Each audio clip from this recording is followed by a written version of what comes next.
Hi, I'm Penny Bradley, and I spent 55 years in an altar that the first 5 years was spent at Langley and Montauk, and then I spent 25 years on Mars in Mars Defense Force as a pilot until I got into trouble and I was sent to Nacht Waffen as punishment.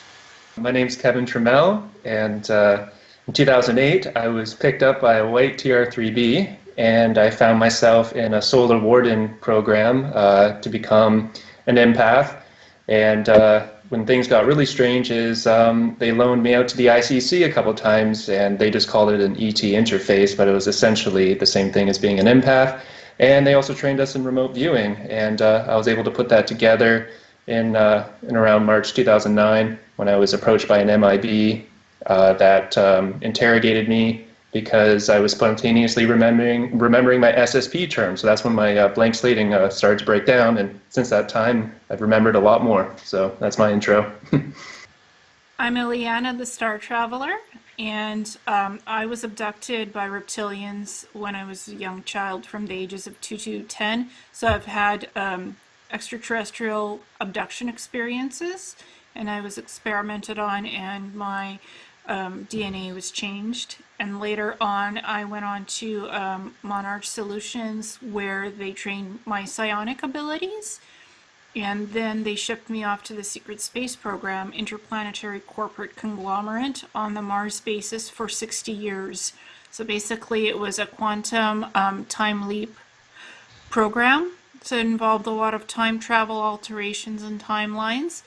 And I was kept young for basically the 60 years that I was in the ICC, Interplanetary Corporate Conglomerate.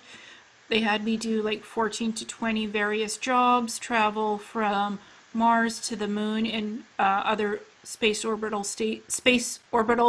platforms around Mars, space stations basically you can call them. And then in 2014 I got released from the secret space program back into my normal life. So that's me. And I've also had many extraterrestrial contact experiences up until 2016. Hey guys, you know me, I'm Don. Yay! All right, that's my intro. So did they like teach you this in these programs as this is fact, this is how it really is? And I'm assuming there's 3 different versions at play here, since 3 different programs or factions, whatever you want to call them. Penny, what did they teach you as far as the spiritual truth in the Nacht Waffen? It was a little bit different from Mars Defense Force to Nacht Waffen.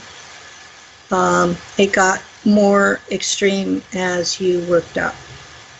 But it's all based on the Tula Society and the Veil. And it's, okay, for people who don't know, I'll start with the basics. There is no God at all. Anywhere. There's no one to answer to. You're completely on your own, what you choose. That when you die, eventually, that you will reincarnate at the level that you died at.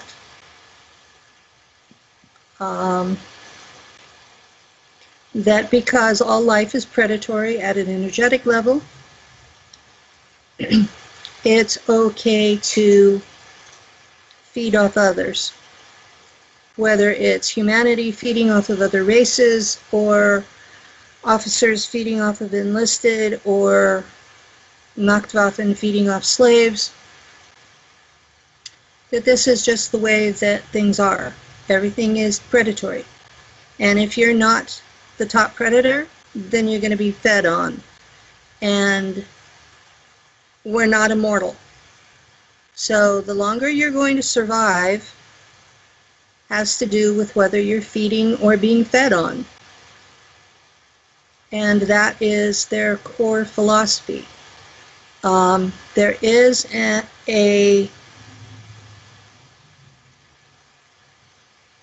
corps d'esprit, where that you are part of this effort to save humanity from destruction. So there is an underlying positive message of Earth. They told us that Earth had been destroyed in a cobalt nuclear war with ETs. That was our justification for taking tech from ETs so humans could survive in that environment. That we were the last bastions of humanity, that Earth had been destroyed along with 7 billion humans, and that the colonies were where humanity was going to survive. And so they made lots of colonies so that these ETs couldn't wipe us all out in one batch. And that was the philosophical underpinning. Now, when it came to psionics, on Earth, the difference between white magic and black magic is that white witches ask permission. It's kind of the same thing in space. In Nacht Waffen, those who had been tested to have psionic abilities or had been modified to have psionic abilities, if you were ordered to do something, you just did it. Whether it was mentally merge into an ET and read his thoughts over his objections, usually while he was being tortured, or whether it was to target a weapon that destroyed an entire planet. You just did it. Your commander, your top predator told you to do it, so you did it. We had mind control to the max. If you even thought something that wasn't acceptable, the main computer on your ship or the main computer for the colony would activate a chip in your brain. You'd get a headache from hell, and if it was bad enough, they'd drop you to your knees. If you were on a ship and you repeatedly did that, you'd be thrown out an airlock, and that would be that. They wouldn't haul you back and revive you. If you were thrown out an airlock by your commander, that was it. And we all knew it. There is no rebellion from that. None. You don't even own your own shoes. You share your living quarters. You get moved around at the whim of your commander. You're de facto slaves, whether you're an officer or not. Now, I know that the higher officers were Schwarze Sonne, Black Sun. And I don't know if Black Sun is the same on Earth as it is in the space program. But in the space program, the initial ceremony to initiate you into Schwarze Sonne involves a cauldron about this big, and it was, I think it was gold, but it might have been polished brass. And it had black goo in the bottom of it, and it was passed from person to person in the ceremony, and they were expected to drink. Now, I have memories of looking into the bowl. I don't have memories of drinking it. I hope I didn't. But it was required of officers above captain. So the higher ranking Nacht Waffen are all Schwarze Sonne. And what it does is, black goo is sentient predatory AI. And it bumps up their IQ to the same levels as the ETs, which is 200 to 300 IQ.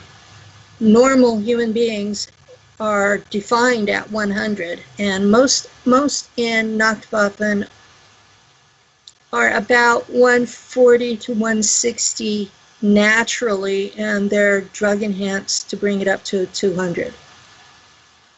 So we're talking, what it does is basically double or triple your native IQ, but at the cost of your humanity. You lose your ability to empathize with other human beings. Do you think that this black goo is the reason why their spirituality or lack of spirituality is the way it is? I think so, yes. What they follow as a culture is called the left-hand path on Earth, and it's aligned with the dark side. So when Star Wars came out with the Empire was the dark side, they were right. So it's a very service to self orientation, and it has a hierarchy or pecking order, and it's through the entire culture. And that's been one of the things about waking up as Penelope Valkyrian that I've had to deal with, was her spirituality was so strong, so strongly embedded into her mind, that in the merge I had to sort out, okay, what do I believe? And because I had been a fanatic Christian before I remembered. And it was like, when the Remember code was used, Christianity was no longer applicable to a multidimensional being that could raise people from a coma over 3,000 miles away just by doing it. You know, Christianity was no longer relevant to me. I'm not saying that it's not true, it's just not relevant to what I experience. And I've had a hard time dealing with it. And that's a lot of why I didn't want to talk about my personal spirituality in the past, is because I wasn't sure, and I wasn't going to take the heat for something I wasn't sure about. And there are days I still feel that way. I have settled into a faith that is more about self-improvement rather than the answers to the universe. And until I figure out what I'm doing, that's where I am. I will say my personal orientation is service to others.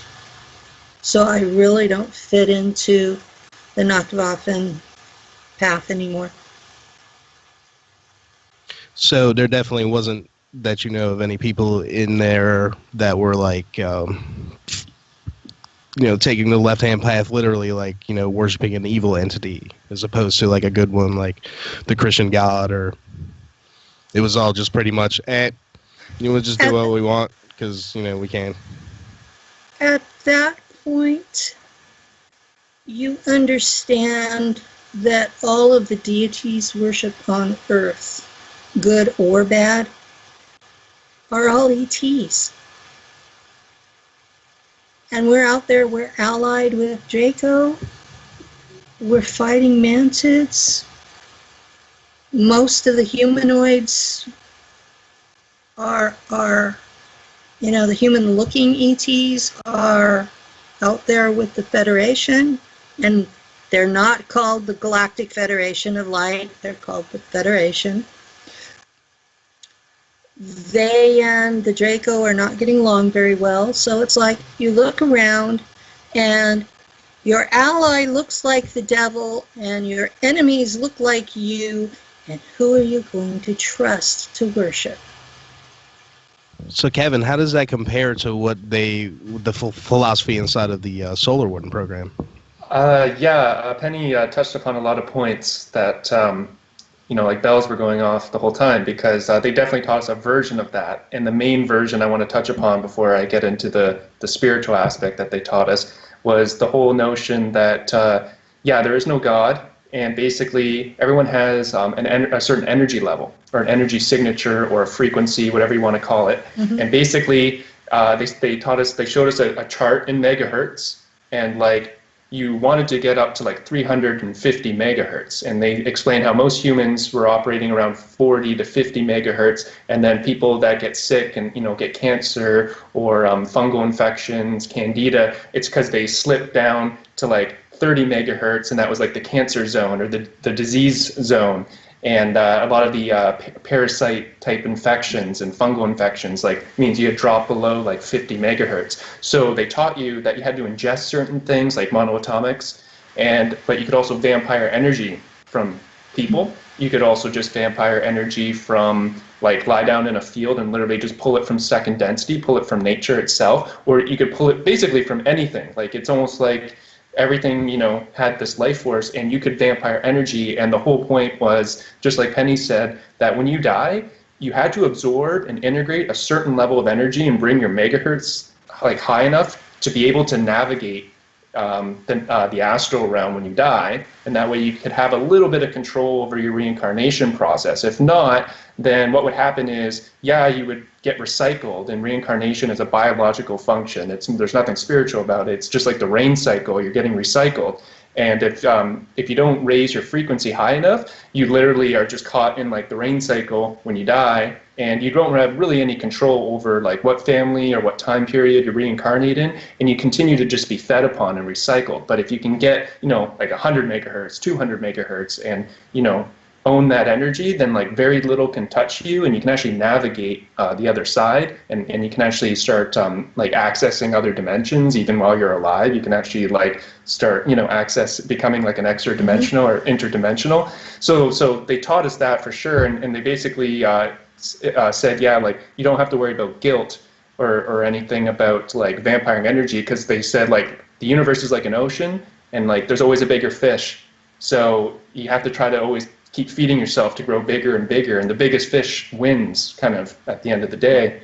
But in terms of the actual spirituality like that they taught us, it was basically like the law of one. They did teach us like there's like 12 densities, and there's 12, just like there's 12 octaves, and the 13th was like the eternal realm. And they showed us this chart at the LOC where it was like an infinity loop, but it had like these these lines going through it with like the different densities, and it like folded in onto itself, with the 13th being the eternal like infinity loop. And they had all these fractals they would show us, but it would always convey the different densities of just like in the law of one.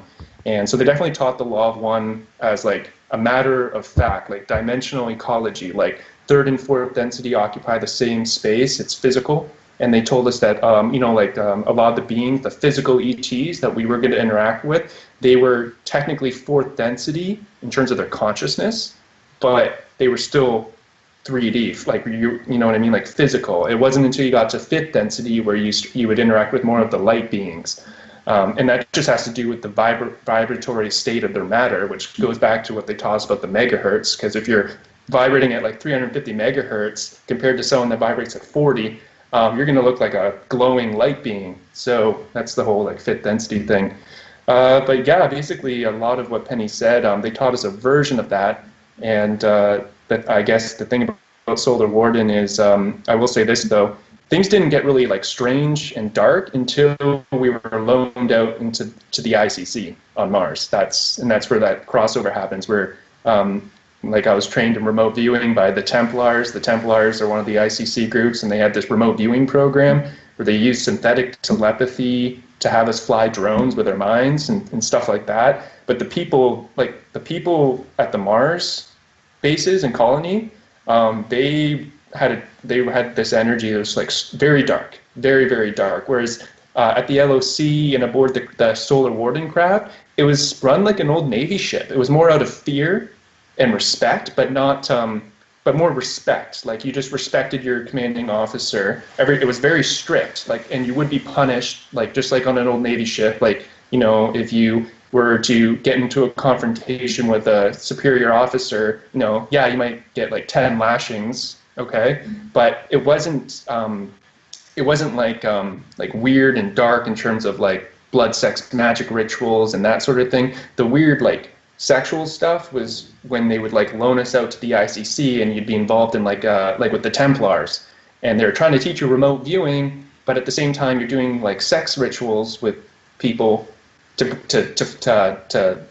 bring out the sexual energy, to basically get you high in the sexual energy, which that's where it gets blurry for me because I try to block that stuff out. Right. But So anyway, I hope that answers your question. is that like Crowley type sex magic?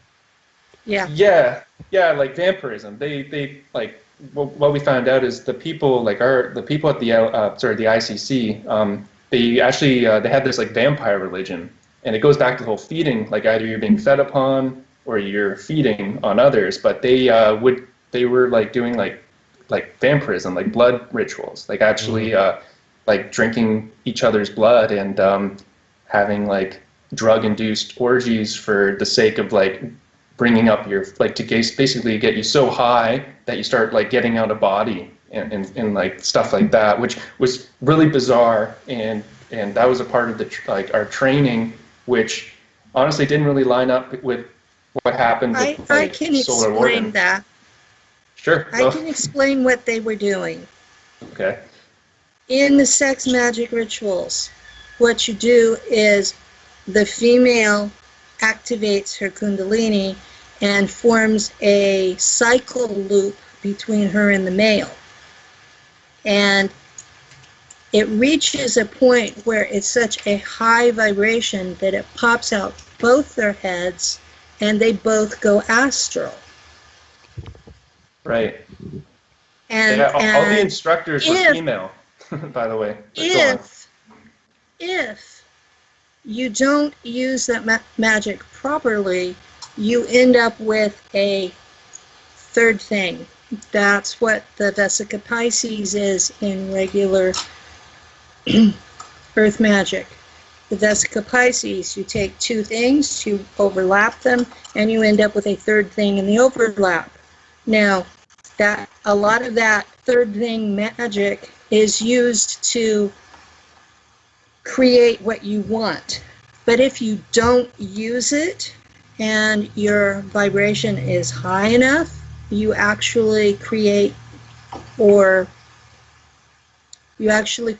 new souls, or you create a portal for souls from other universes to come into ours. Right, like, would this be like an altar then? Like, this is how they would create an altar in someone, possibly, or a walk-in? Or... Oh, no. No? No. This is these are 4D beings that are brought in. These are not 3D humans. But that's what happens if you don't use the magic use the energy for something else. So that would be like a walk-in then, at that point, like something walks into you. And... It would be a discarnate. Okay. What? Yeah, because... Sorry. Yeah, so it would be a discarnate, and they have technology to suction those up. Right, because they just seemed like they were obsessed with just, again, like getting people as high as they can to bring out those psychic abilities, but they didn't really care how they did it in terms of like the morality of like drug-induced sexual highs, Exactly. So they don't have morality, none. And also, just to add to this, because I was ICC, and it doesn't matter whether you were having sex with a male or two females or three males or whatnot, you still can raise the sexual energy with two females, like Kevin was saying, because the instructors were female. And you just need to raise enough sexual energy to open the portal for another being to come in, or for a walk-in to come in. You just need to raise that energy. But the thing is that the two females or the two males or the three females and a male, they had to be of equal vibrational energy level to accomplish that. They couldn't be on a higher or lower frequency to do this. You have to be on the same level of frequency energetically and IQ and everything to accomplish that. Otherwise, the sex magic will just flop out and you wasted the energy in the session. I have a Pretty quick much. question for you, Kevin, before we move on. Sure. Now, you said they taught you the Law of One. Now, do you mean that they taught you the principles behind the Law of One, or they like hand you a copy of the Law of One? They taught us like there's 12 densities. So the principles behind it, then. The principles, but they taught it as like as a form of dimensional ecology. So it was matter of a fact, like you are a third density being striving towards fourth. As an empath, you're going to come in contact with fourth density beings. Fourth density is a level of consciousness, and yes, they have a slightly higher like megahertz, but you won't really come in contact with like any fifth density beings in terms of like the way they were briefing us. Mm-hmm. They basically were trying to teach us that third and fourth density occupy the same space, but not just because something's physically like is humanoid. You got to understand that it's actually fourth density consciousness that you're interacting with. So like, don't underestimate it. It has an IQ of 300, like Penny said, and its megahertz is way higher than yours, and it can do the entrainment. It can actually, that's like when it just locks on with its eyes and can communicate with you non-verbally. It can actually do the entrainment with you. So they were just gearing us up for that. But I just thought it was interesting that when I started like remembering all this stuff, I came across the Law of One, and that was a huge trigger for me, because I'm like, oh my God, so this is real. The densities, this is fact. So Where what I was taught, there is Earth is the root chakra, and you have 12 densities above and 8 below. So we were taught 21. Ooh. It's interesting. They didn't teach us the lower ones, but then again, maybe they didn't want us to know about the lower ones before they sent us to Mars and all the strange stuff happened. For me, it was 24 densities, actually. I was taught that there's 24 densities and realities in the ICC, just like what was Penny saying, except it's not chakras. It's just 24 universal densities that exist based on the natural laws of the universe. For us, it wasn't the law of one, it was just natural law of the universe. Yeah, we were taught natural law, the same stuff that Mark Passio teaches. It's almost word for word for what they taught us. Yeah, for me, it wasn't the law of one, though, but it's similar. It's just natural laws of existence. Right. But that's what I was trying to get at there. Did they ever mention those specific channelings at all, or was it just, when you came across it now? I put it together because they didn't call it the Law of One. They just referenced the densities. And then when I came across the Law of One, they also explained how the densities work as a vibratory state of matter. And that's what a density is, which is different from a dimension. A lot of times people confuse dimensions with densities because there's, extra dimensional entities which don't necessarily like come from a physical density, like something like the jinn. That's like an extra dimensional. They're not actually a part of third density, even though they are parallel, like kind of running parallel to this density. They're not actually a part of third density. They're not like physical. So let's just say, for the sake of what I'm saying, like there's 12 densities, or there might be extra dimensions, which are like something like the jinn. They're not corporeal. They're incorporeal. They're extra dimensional or interdimensional. They don't necessarily exist on a density, like a physical plane, although they can impinge into our plane of existence temporarily, but that's an extra dimensional. That's so, you know what I mean? Like they're not even really a part of. I suspect that they are why humans think that reptilians shapeshift, because Jinn/Archons, they're basically a plasmoid in 3D, and they can take whatever form they wish, but they can't hold it very long. Right. So I think I personally think that the shapeshifting has to do with them. Although I do know that the Draco have tech that produces a hologram, so they can make themselves appear as what they want. And I know from Ileana's past videos that she was DNA modified for short times. So right. I know that tech is available to humans. Yeah, for sure. when I was reading Kevin's memories about the female trainers, that they would touch the students sexually during the training course. They would have sex with each other and with the students. That's quite graphic, but they wore white robes, the Templar robes. So it got really, it was based on sexual entrainment, sexual energy. Mm-hmm. Like, and it didn't really matter who the partner was, male or female. You just, you were taught you need to raise the sexual energy. You need to be on the same level with each other for the sex magic to happen. And you don't necessarily have to have like physical sex, but you could do tantric sex and accomplish it that way too. You can do astral sex and accomplish it.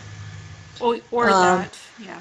I was entrained at Langley, and I was there 1959 to 1964. I was 4 when I got there. So they were in training small children. So, yeah. Yeah, I guess it goes back to their whole perspective that like they want to raise the energy by any means necessary, and not only utilize the energy, but then also feed off of that energy too. It's not just to fulfill, training to teach you how to fly a drone with your mind. The officers, the higher ups, they're usually, a lot of them are voyeurs, so they're watching this or recording it and watching it and vampiring the energy that way. Like everything was recorded, so it's like who was watching it, Yeah. as Yeah. The ones that I dealt with at Langley, it was a much more clinical approach to it. It was like, we're going to do this today. Like when Ileana was in Ukraine, I was in a cell, and I was small enough physically that they could just pick me up and do whatever they wanted. And another point I wanted to make while we're on this topic is they would oversex you sometimes just to like get that high going, like the tantric, okay? But then I remember something they did is they made you celibate, okay? To like for the men, I think it was on the 9th day, your seed as a man after the 9th day starts to recycle actually, and you actually get it's called like your Jing energy. So you get this ton of Jing. If a man hasn't, in 9 days, he starts getting all this Jing energy, and this goes back to what I remember Elena from, because what they did is they made us jump into this ice cold pool. And we were already, like really charged up because we had just been oversexed, and now we hadn't had sex in 9 days, and then we jump in the pool and we had to tread water. It was an endurance test. So then, Elena comes out, and she's instructing us, and she's standing on the edge of the pool in like a black swimsuit, and so you know what I'm saying. So you're in the cold water, like Wim Hof style breathing cold water, and you had all this sex, and then suddenly you don't have sex, so you're all like pent up with the Jing, and then you have a female instructor come out in a swimsuit, basically saying like, okay guys, like use your ki, and she's teaching us like how to do these energy bubbles to stay afloat, but really it was the Jing energy that they were like harnessing because it had been so contained, and now it was, it's actually like giving us energy, so like sustained endurance energy. So anyway, they kind of flip it sometimes. Psychologists call that sublimation. Yeah. Yeah, and I was just like standing there giving you marching orders in the black bathing suit. And all I had to do was just stand there and give orders. I didn't tell you specifically why I was giving you the order to do this. I didn't explain the reason why you're supposed to do it. You were just to do it. And I was like waiting. So who's going to drown first, and who's going to survive this by cheating, by raising their chi enough, or ki energy enough to raise that blue energetic bubble, so you're not floundering there like stroking how far you could stroke. All you had to do was uplift your energy and just float on the water. It was as simple as that. But I wasn't going to tell you the trick that you had to raise your energy to do this, to raise your psionics to actually do it. That was the whole Right. test. Whoever survived was top dog. Whoever drowned was just kicked out of that program, put in a regeneration tank, and you had to start the training all over again from ground zero, from the bottom, and work your way up. And you did it over and over again until you got that why, until you yourself got why you were doing that exercise without the explanation, until you learned the lesson.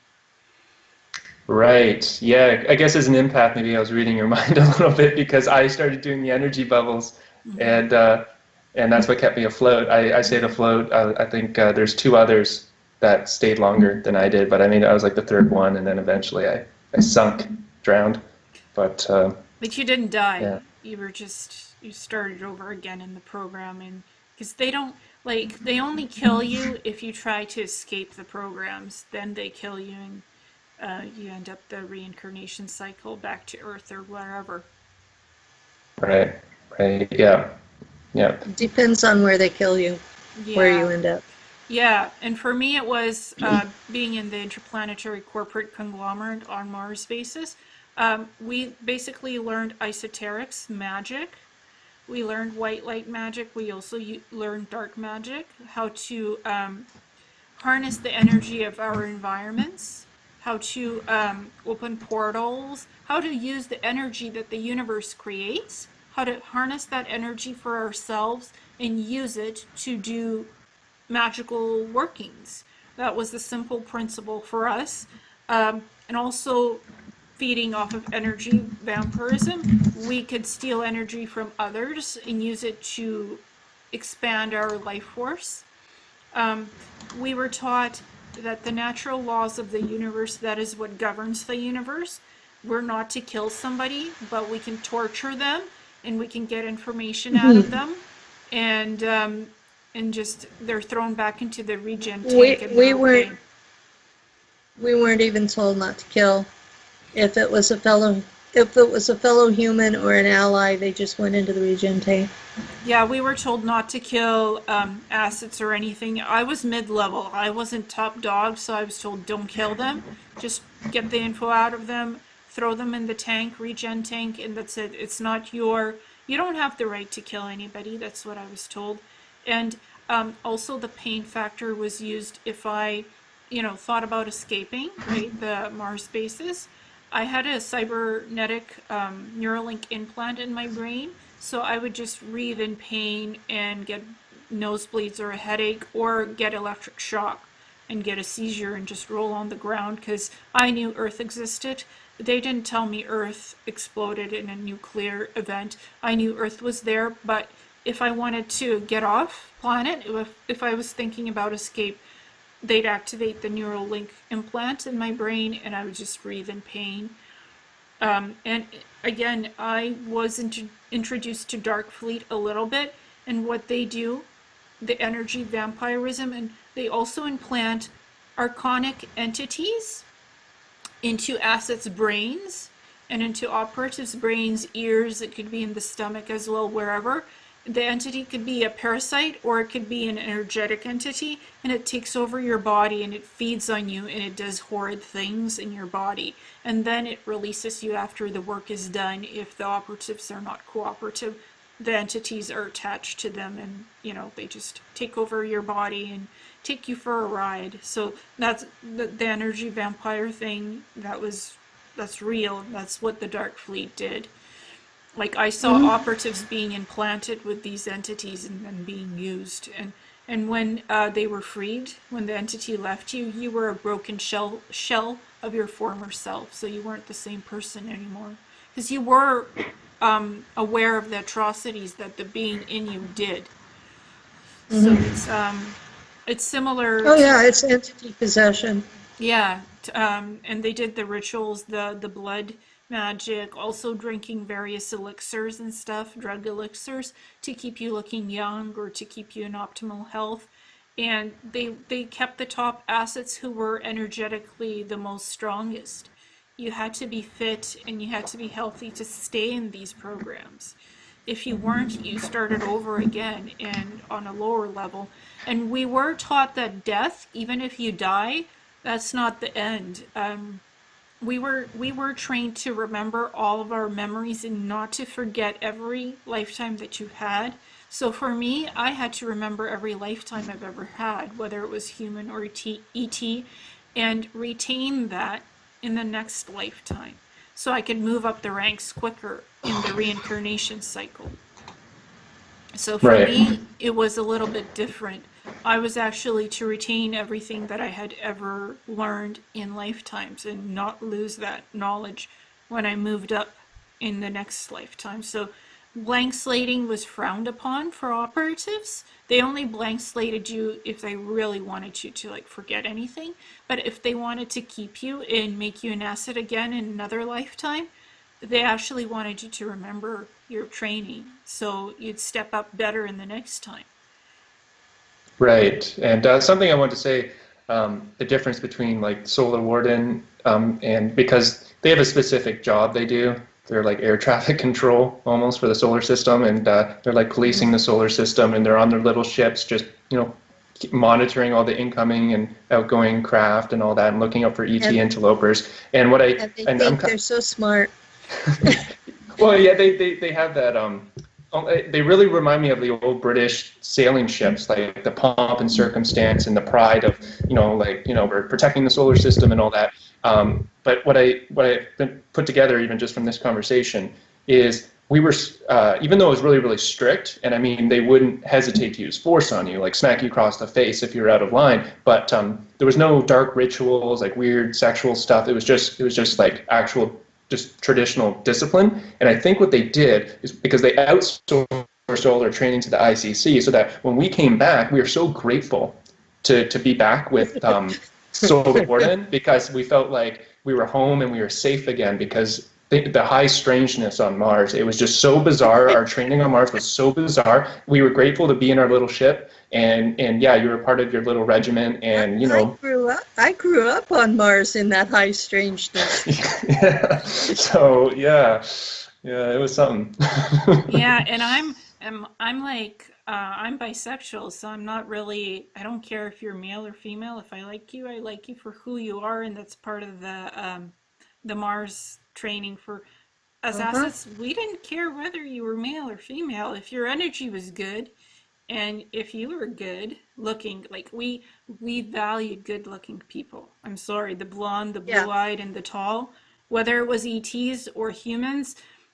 Interplanetary corporate conglomerate had good-looking people on their bases, and it was multinational, multicultural as well. It wasn't just Germans or US. We were working together with different countries and with people of different race and ETs together on the Mars basis. ICC. I think that just speaks to the competitive nature of the ICC, like even going after the strongest genetics from whatever nationality they're working with. They want the best genetics, the best and brightest, but also good looking, and with the high IQ. They want the whole package, and that's just the competitive nature of the ICC.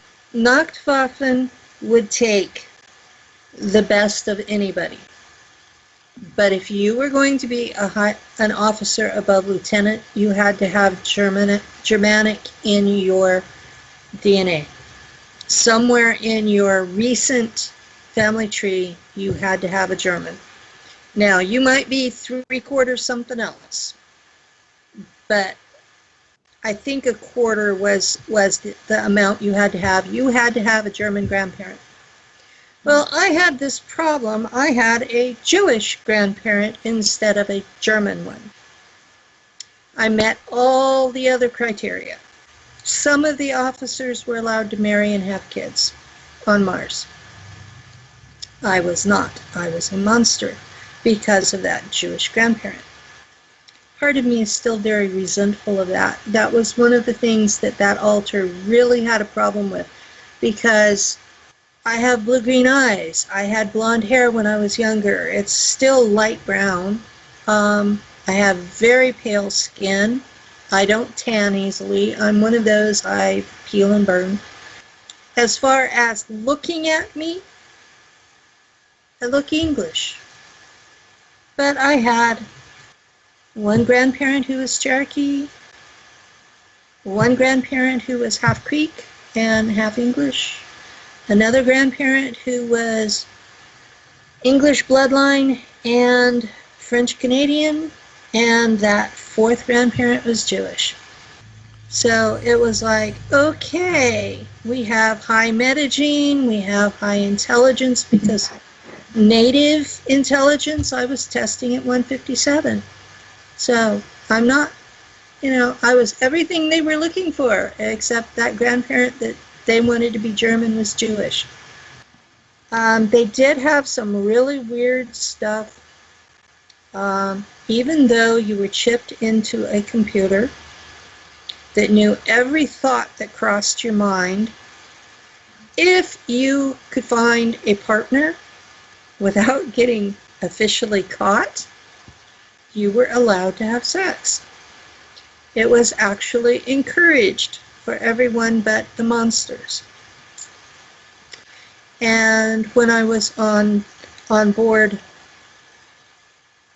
the Zollheimen, that was my freighter, I remember them shooting me up with drugs to eliminate the sex drive, because they were that intent that I was not going to do that. Of course, what I got sent there for was because I had had a lover, and I found him being eaten alive by raptors on Mars. And my mind panicked, and my fighter plane shot all of its weapons into the nest, and they had to rephone to rescue the humans that were dinner, because I basically blew up the place. Everything. Humans, raptors, whatever else they had captured.